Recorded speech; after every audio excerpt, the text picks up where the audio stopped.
William the Conqueror is perhaps best remembered for leading the Norman Conquest of England in 1066, which dramatically changed the course of English history forever. However, much less remembered are the unusual events surrounding his death, as well as his following funeral. In this video, we will explore what happened to William's body and why his death is shrouded in mystery. There are conflicting reports on the circumstances of the king's death. However, one version of the story states, the king was riding on horseback in the summer of 1087, whilst the town of Mont he seized lay burning. The king either fell extremely ill, or more favourably according to numerous sources, was injured by the pommel of his horse saddle as it ruptured his intestines, leading to the king falling from his horse. 6 weeks later, his large body lay in a priory in Rouen.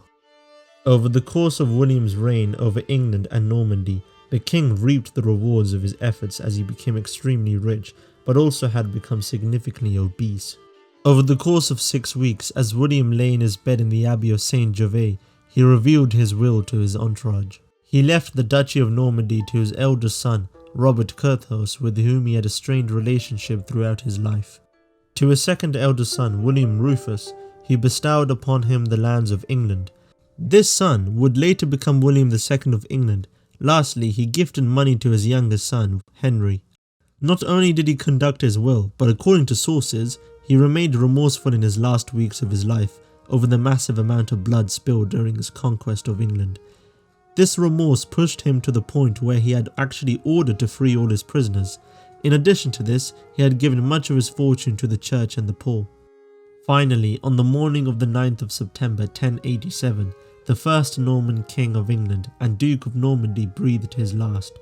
In the immediate hours after his death, the nobles quickly abandoned the body of their king in order to secure their fortunes and properties, as many expected upheaval and unrest following the king's death. An account from the time states once the nobles rushed off, the lesser attendants, seeing that their superiors had absconded, seized the arms, vessels, clothing, linen, and all the royal furnishings, and hurried away, leaving the king's body almost naked on the floor of the house. One of the accounts wrote, they left him as if he had been a barbarian. A simple country knight by the name of Herluin arrived at the empty room days later, in which the king's body lay unattended by everyone William kept close, including his own family. Herluin then took the means to secure the king's body. The king's body was sent to Caen for his funeral processions in the Abbey of Saint Etienne. However, what could go wrong went wrong. A massive fire broke out in the monastery. While the monks and other Samaritans battled the flames, the king's body lay on the back of a hearse. Once the flames had been doused and successfully overcome, the long-awaited funeral finally began.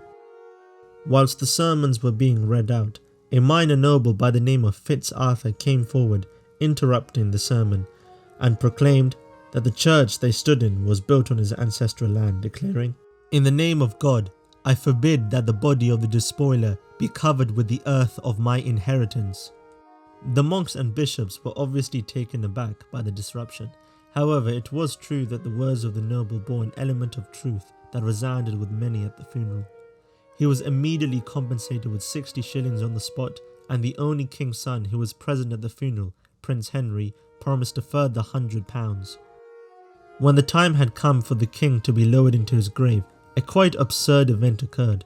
Due to the large size of his body, gravediggers had a hard time fitting the king's corpse into his grave, forcing it in so far as to cause the body to literally burst, catapulting the insides onto the attendants and all over the surrounding floor. The smell was allegedly so revolting that many attendants ran outside of the church for fresh air. Once calm ensued, 2 monks from the church were ordered to go back inside and forcefully press the body into the grave. An eyewitness who was present at the funeral wrote, "Afterwards, the people departed in sad silence, discoursing diversity afterward all of these extraordinary accidents." Thus, William's body was finally laid to rest.